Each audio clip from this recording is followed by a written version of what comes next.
I'm personally really excited for Halo Infinite's launch. I will be live streaming the campaign on release day, and I've been playing a ton of the multiplayer beta, and so far I'm really impressed with the content that exists, but there's been some problems, like the terrible Battle Pass system and how the monetization's set up for the game, and over the past few weeks there's been a lot of backlash over the terrible monetization systems, and I honestly agree with it. I do not support these systems at all whatsoever. I wish that they were very different, but moderators on the official Halo subreddit decided to lock it due to toxicity surrounding the situation, and of course, like clockwork, game journalists are using this as an opportunity to attack gamers. I have a bunch of different things that I want to show off, but before we get into the topic at hand, if you enjoy the content that I create, please make sure to subscribe to the channel and hit the notification bell. Follow me on social media like Twitter or mine so that you can see when my content is posted. And if you do really enjoy the videos and the live streams that I create, please consider becoming a Dark Titan via Patreon for just $1 a month or supporting via YouTube memberships. All the links are in the description, and of course, I do appreciate all of the support. So I thought that we'd start off with an article surrounding the whole Battle Pass situation, just in case you don't know about it. Like I said, I've been playing quite a bit of Halo Infinite's multiplayer beta. I've really been enjoying it so far, and the number one problem I have is the Battle Pass system. If the Battle Pass system and the monetization was different, it truly and genuinely would be just so amazing. There'd be very, very few, if any, complaints about it. But this was an article posted 20 days ago. It says, "Sorry Halo Infinite, but your Battle Pass sucks."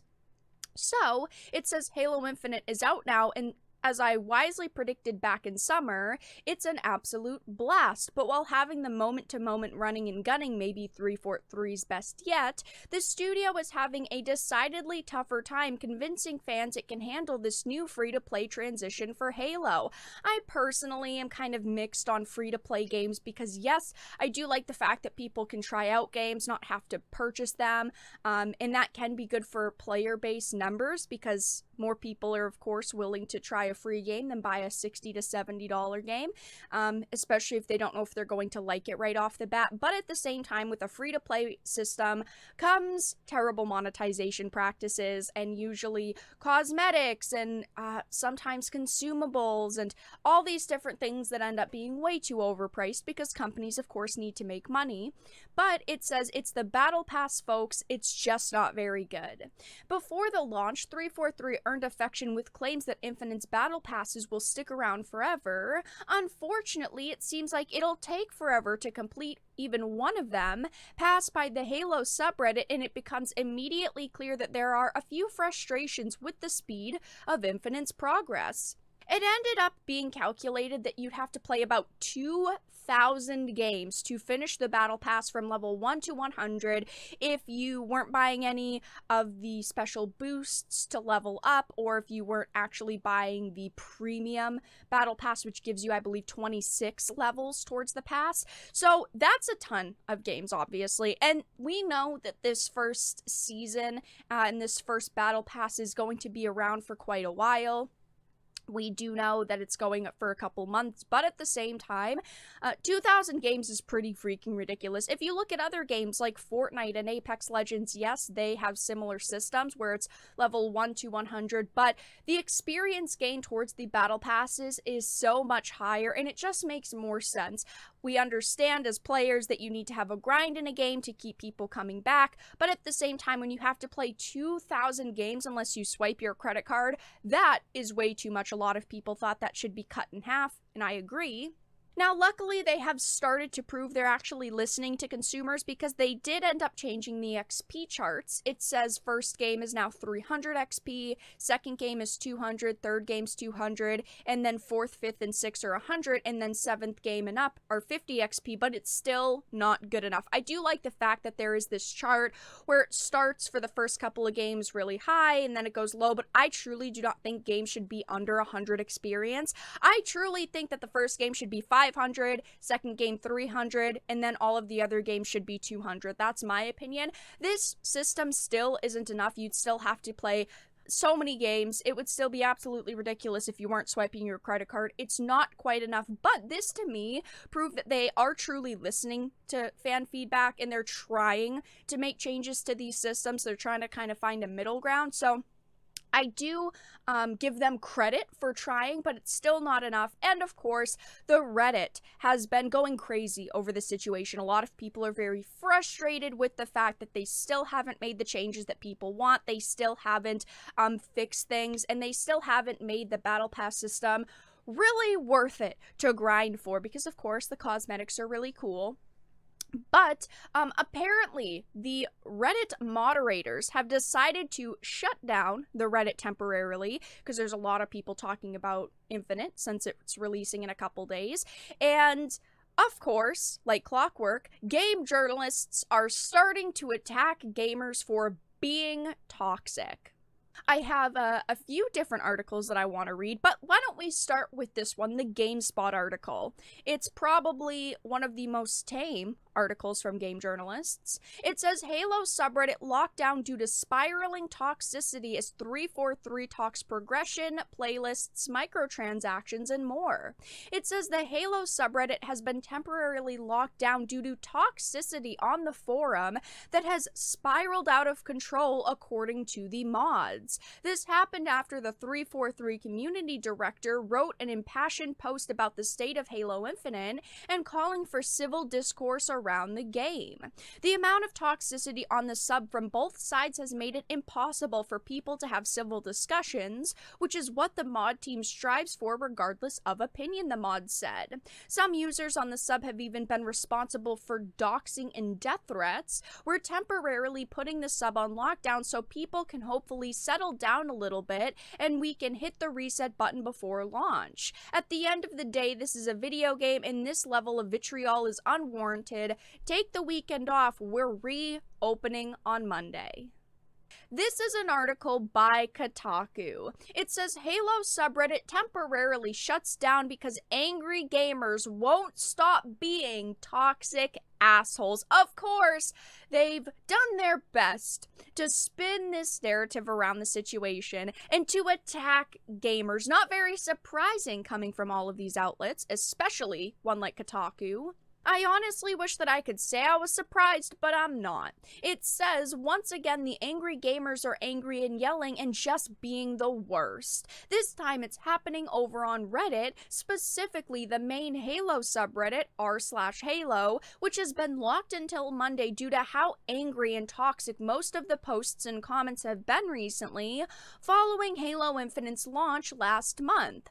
Halo Infinite's multiplayer launched on November 15th, and it was a nice surprise, and a lot of people jumped online and began playing, and what they found was pretty good. However, if you hopped over to the Halo subreddit over the last week or so, it would seem like 343 had released the worst video game ever made that gave you cancer if you touched it, based on how some players were yelling 24/7 about it and every one of its big and small problems and shortcomings. Now, people are allowed to go on social media on things like a subreddit and talk about issues they have with the game. That is perfectly normal and that is perfectly fine.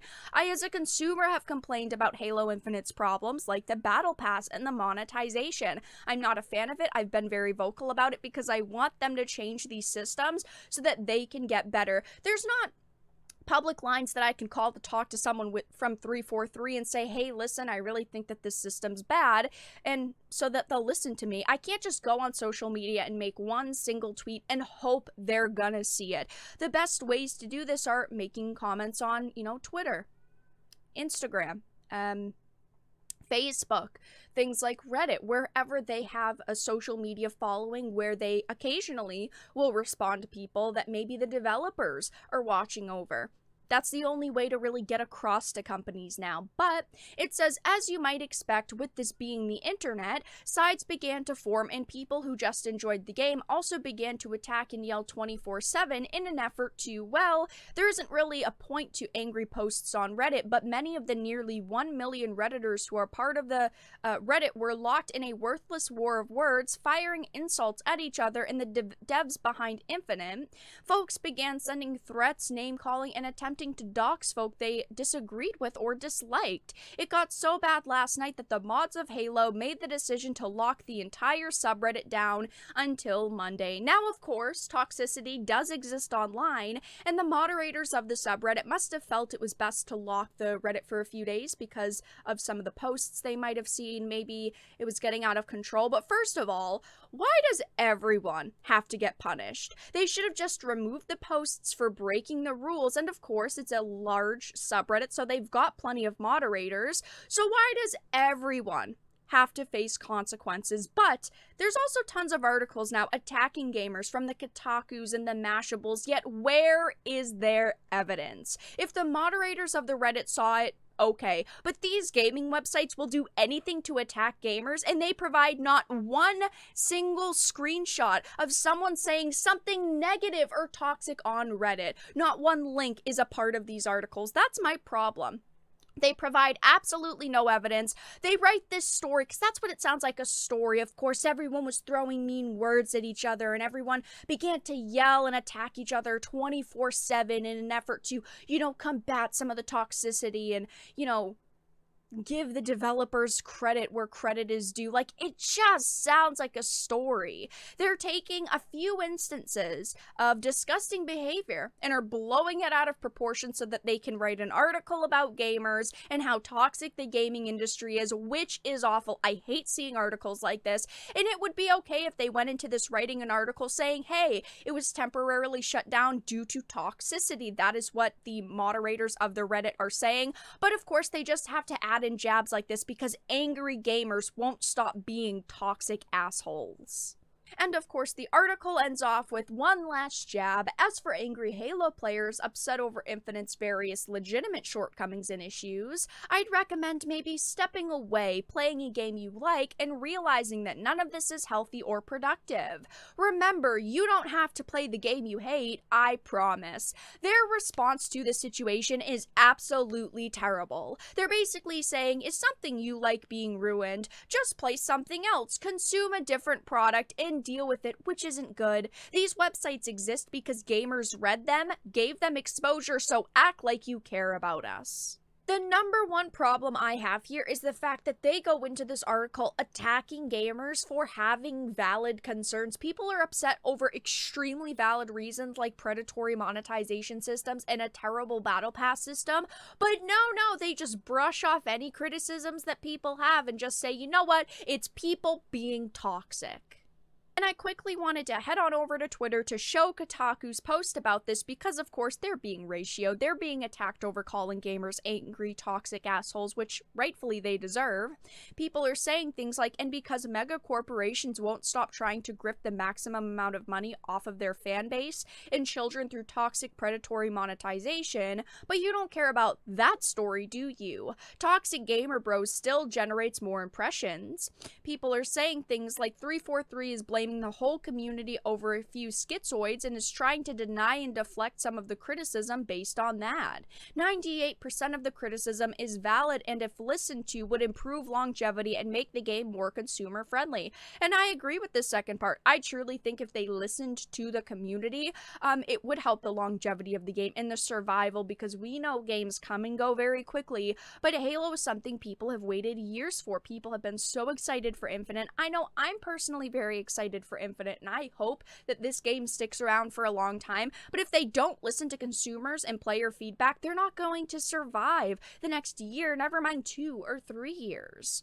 Of course, things like doxing and threats and harassment are never okay. They are never okay, but a lot of the criticisms being made online are very valid. I truly think that 343 needs to start listening to consumers and changing products for the better, or else they're going to lose any of the players they have for Halo Infinite. But that's all that I really had to discuss in this video. Let everyone know your thoughts in the comment section down below. If you enjoyed it, please make sure to give it a like, share it, and subscribe to the channel. And of course, if you didn't, make sure to give it a dislike. I appreciate your support either way, but I will talk to you all again in the next video really soon.